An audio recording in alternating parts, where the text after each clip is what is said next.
I'm Rachel Conrad for 2AG TV. Follow me through the gates of Fort Mims for one of the most important stories in American history.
The story of Fort Mims echoes through time. It is haunting and sad because this was a place of bloodshed and death.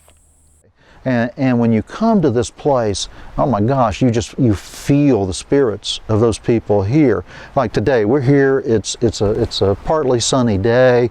The wind, you hear the wind kind of moaning through the tall pine trees here. Occasionally, one of the gates of the fort will slam. It's a very haunting experience to come here today.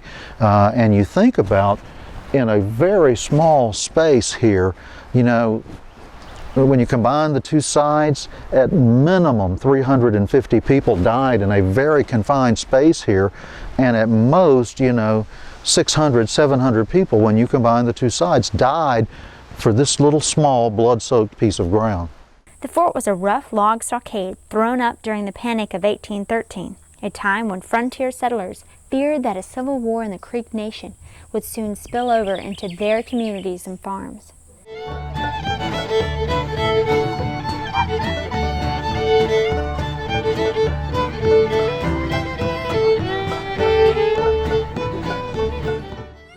It surrounded the home of Samuel Mims, an early settler of what is now Baldwin County, Alabama. It was then part of the Mississippi Territory. The Red Sticks Indians were fighting for their way of life, and we couldn't say we wouldn't fight for ours right now. And then those who had moved in wanted their way of life.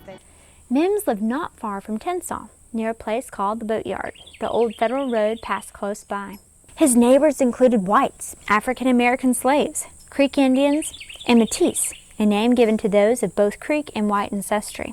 Tension grew in the settlement as the Big Warrior and other traditional leaders of the Creek Nation battled the forces of the Prophet Francis in a bitter civil war. It's almost like tumbling dominoes. You had a civil war going on in the Creek Nation between the Red Stick faction, which was led by the prophet Josiah Francis, and they favored kind of a return to their traditional ways and giving up the civilization of the whites. On the other side was the white party led by the Big Warrior, who was the traditional chief of the Creek Nation, and you had the civil war going on, and the Big Warriors party favored, you know, basically converting to a lifestyle very similar to the whites living on the frontier. Francis and his followers were determined to return their nation to its roots, while the Big Warrior and his faction supported the so-called civilization program introduced into the nation by the U.S. Agent for Indian Affairs, Benjamin Hawkins. The Civil War was bitter and bloody. Francis and his followers, called Red Sticks because they raised red war clubs in their towns, sent a leader named Peter McQueen to Pensacola to obtain ammunition and other supplies from the Spanish governor there. The city was then the capital of Spain's West Florida colony. As McQueen's party made its return to the nation, it was attacked by a force of Mississippi territorial militia led by Colonel James Collar. The result was an engagement remembered today as the Battle of Burnt Corn Creek. Hand to him, boys! Oh my God!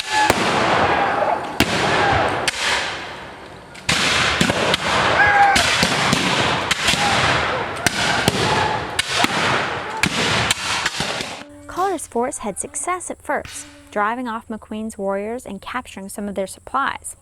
But then, the Red Sticks counterattacked.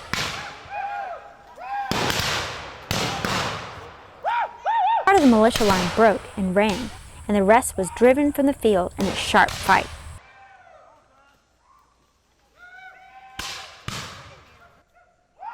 McQueen had defeated a much larger force of Mississippi militia, but lost several warriors in the process. Well, Creek tradition was that, the spirit of your loved one is not going to rest until a life has been repaid for a life.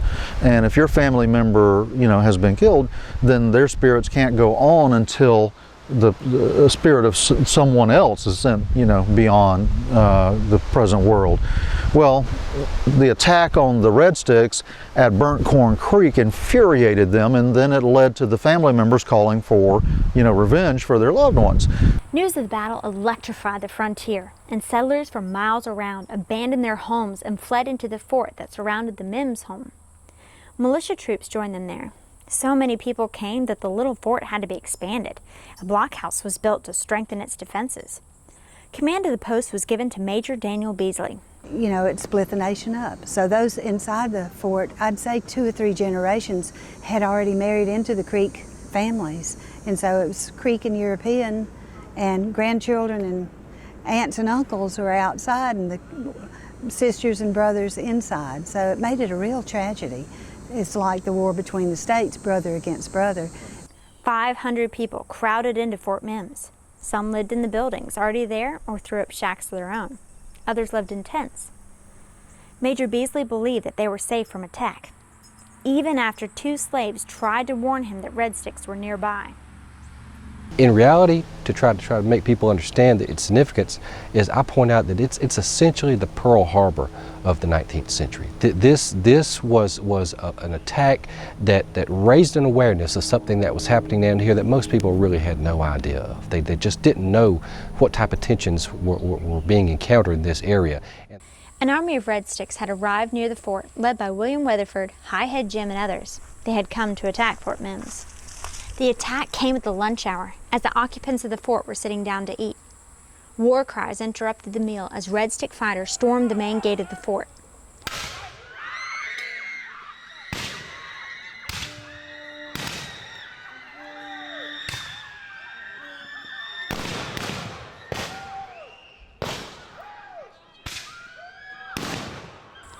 So secure did the inhabitants believe themselves to be that they had not even bothered to close the gate. They struck exactly at dinner or lunchtime as everyone in the fort was sitting down to eat their midday meal. The gates were open. In fact, they had been left open so long that sand had drifted up against the gates. And when the people inside rushed to try to close the gates, as they heard the creeks coming, they were unable to close the gates because of the sand drifted up against them. Red Stick warriors fired into the fort through loopholes that had been cut into the walls to allow the defenders to fire out at an attacking force. Men, women, and children died.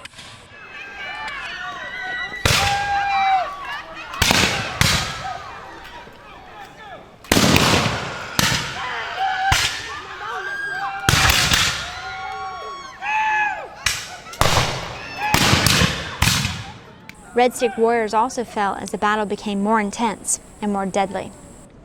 It was an awful attack, and Pickett's History of Alabama, it says the blood ran ankle deep. So it was a horrifying, huge tragedy, because those inside the fort were kin to those who were attacking, which makes it very sad. Forgotten in this whole mess were the Red Stick warriors who died here as well. The fort put up a very, very fierce defense. They were fighting for their lives, and so many, many Red Stick warriors were killed or wounded. They were later described as being, in a potato patch and in a field nearby where they had buried them. Many who were severely wounded, they took away with them. Very little is known about how many of the Red Sticks died in this attack, obviously more than 100. They also rest in this ground somewhere. The Red Sticks almost gave up at one point after a corps of defenders barricaded themselves in the Mims house in a projecting area of the stockade. Instead, they intensified their attack.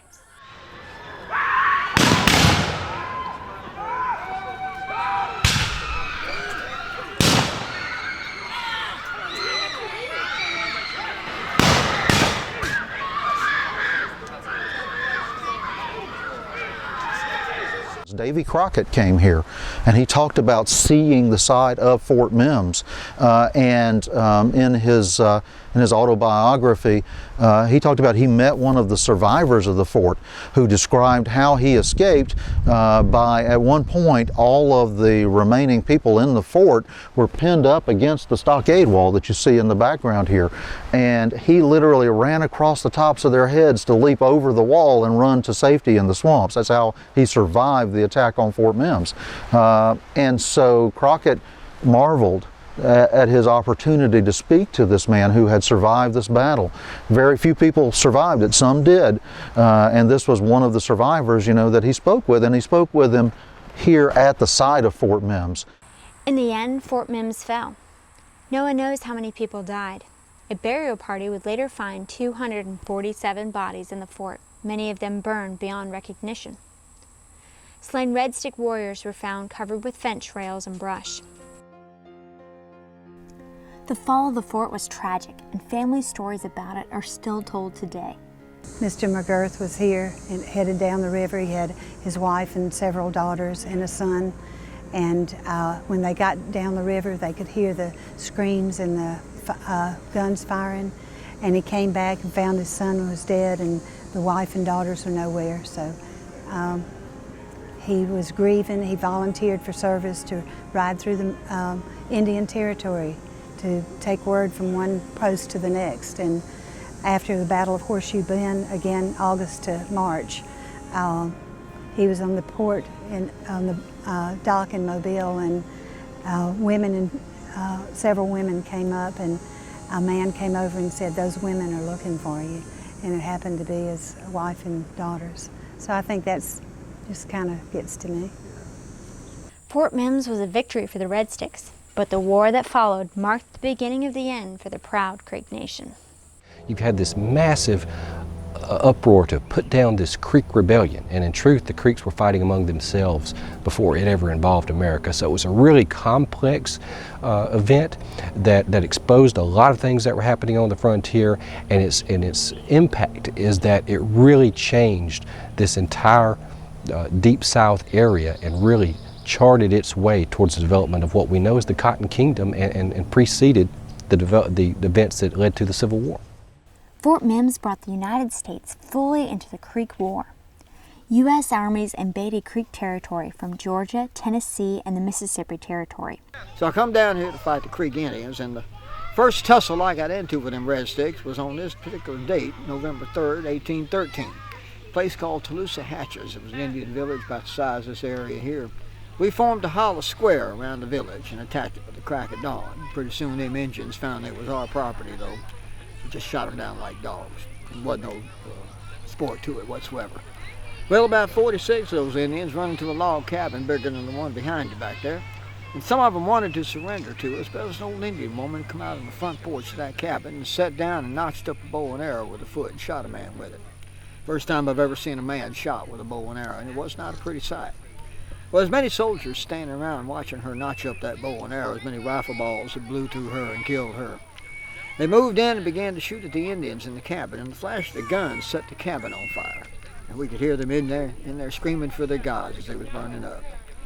Battle after battle followed until March of 1814, when Major General Andrew Jackson defeated the primary Red Stick Army at the Battle of Horseshoe Bend.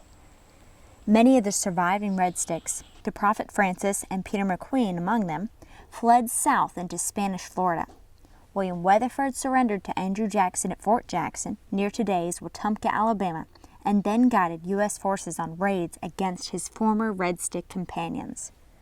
The Treaty of Fort Jackson, which officially ended the war, forced the Muskogee Creek Nation to surrender more than 22 million acres of land in Alabama and Georgia to the United States. In a way, this led to the next war, which was the First Seminole War. That war involved many of the same players, but they were fighting because they felt that their lands were being stolen from them. And many of these Red Stick chiefs, of course, were still not at peace with Jackson and with the white faction of the Creek Nation. And so they never signed the Treaty of Fort Jackson, and they didn't consider themselves bound by it. So it led to another war. Another war followed. Another war followed, and finally another war followed. Between 1813 and 1858, you had 2 Creek and 3 Seminole Wars. That's 5 wars that resulted from these events that took place here in South Alabama at Burnt Corn Creek in Fort Mims. The blackened ruins of Fort Mims were long a place of curiosity for travelers, but they finally faded away, and the exact location of the old fort was forgotten. For years afterwards, people would pass this place, and I think as much as people today go to New York and they want to see, Ground Zero from 9/11. In the 19th century, especially in the early 19th century, people passing this way on their way to Mobile or on their way, wherever they were going, would stop here at the site at Fort Mims, almost like they're paying their respects. There's some curiosity. They want to see the place where it happens. Local citizens in the state of Alabama found the site during the 20th century. Well, for me, it started at early childhood, and it was in the 50s, and all of this was a potato field, and my dad happened to be growing potatoes. And I was number 5 in line, and he was out plowing the potato field, and we were supposed to be picking up potatoes, but we found pieces of pottery and sharp pieces of rock that we found out later were arrowheads. And so my mother thought this must be near Fort Mims. My dad had told her about it. She was from Mobile. He was born and raised here. And she wrote to the Department of Parks and Conservation, and they came down and asked my dad to get his bulldozer, and he bulldozed the area lightly, and they found the charred remains of the outline of the fort. And from that time, Parks and Conservation excavated almost every area, even every decade, and they're about over 350,000 artifacts, some tiny, that don't mean a lot, and then other large things. One of the exciting things when I was a kid was they found the well, and on the inside of it was a hollow log, and I was just little, but it was exciting to see them bring things up from the past. That made this all real. Archaeologists have since learned much more about the design of the fort and the lives of its occupants. Historians say that it is a place that can teach us much about human interaction. Well, I think we can learn from this that we do need to respect each other's cultures. And I know in America today, it's often popular to say, well, we need to respect this culture, or we need to respect that culture. Fort Mims tells us what happens when we don't respect each other's cultures. And we should learn from this to, number 1, preserve our own cultures, preserve our own heritage and our own history. But number 2, also respect and learn about the cultures of others, because that's the only way that as a nation, we can be what our founding fathers envisioned us to one day be, a great nation of people who believed in liberty and believed in free thought and believed in respect for each other. That was their dream. And sometimes we're too divided on that point, and division is what led to Fort Mims. And that's an important lesson to take away from this place. The site is an Alabama State Historic Site today and can be visited any day of the week. A living history event is held on the grounds during the last week of August each year. It features reenactments, living history demonstrations, displays, lectures on frontier life, and much more. People are beginning to study the history and trying to come in more period correct attire for settlers and for the Indians. I think a lot of the Indians came in with not much on in 1813, but our warriors are pretty well clad and they look fantastic. The children get a big kick out of this because they can see this. The adults are excited about this. It's Friday and the place is about full. People are excited and happy to have something to put their hearts into, to bring this alive. To learn more about historic Fort Mims, please visit fortmims.org or 2egg.tv. Exploring the history of the Creek War of 1813-1814 at Fort Mims near Tensas, Alabama. I'm Rachel Conrad for 2egg TV.